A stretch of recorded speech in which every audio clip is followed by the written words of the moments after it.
Hey everybody, Jose here, your Dungeon Master, talking to you about the Saturday daytime campaign known as the Mummy's Curse, or should I say the final demise of the Pharaoh.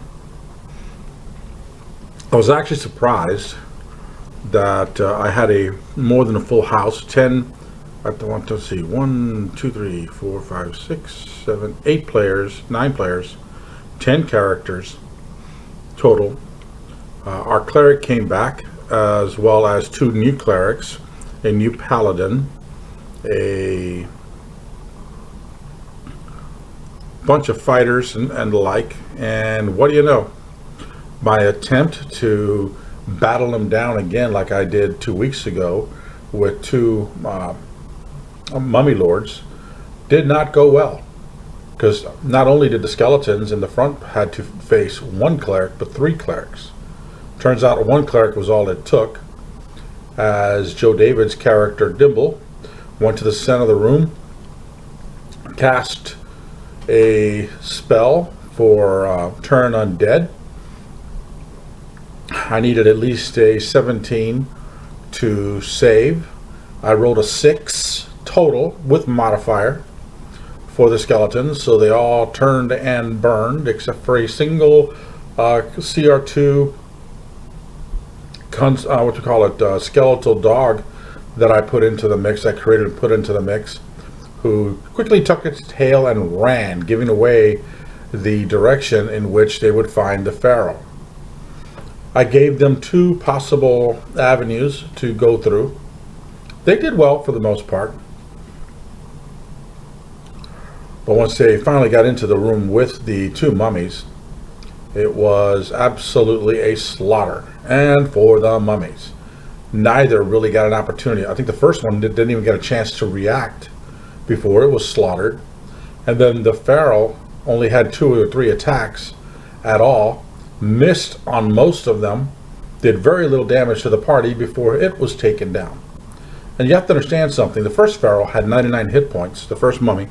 The second mummy had 320 hit points. To say that the party in 3 rounds took that mummy down to nothing, where it had dealt less than, I think, 30 hit points of total damage to any of them, is to say how well they worked together as a team. Russell's Easy didn't come out and be a bonehead barbarian when raging.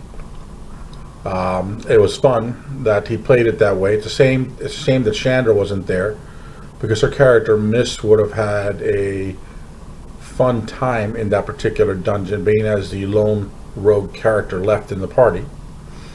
But we had a bunch of new characters and some returning characters. Joe David Cox, Patrick DeBott, Malik came back with a half elf or elf warlock. And then, let's see, I'm trying to remember everybody's name now that was there. Kelly and Preston created new characters, and a couple of players from the overnight game also joined in that game. I had a really full table. It could have been a hell lot bigger had the missing people like Kat and Chandra shown up. It would have been a major, because it was running so many, I had problems keeping everybody in line. But suffice it to say that with the demise of the Pharaoh, we also saw the demise of all of the other undead that he created. So this vast network of the Undercity that was his throne room and his capital city has now been devoided of the undead. There's still plenty of other types of monsters down there, living down there where they're at, and their avenue of escape has been closed, so they're going to have to find another way out. I'm not about to give a tip as to what they need to do to get out, because it's going to be fun just having them try to figure an escape route going forward. We'll be replaying the game in 2 weeks. There'll be no overnight game, obviously, this week because Russell will be out of town. But just thought I'd spend some time here and congratulate the players for actually playing as a team. Unfortunately, some of the players were taken out of the fight when the Pharaoh did, or the no, it was the other mummy. Yeah, it was the Hierophant, the high priest that froze Patrick DeBot's fighter. Sorry, Patrick, about making you play a lawful anything or a good character.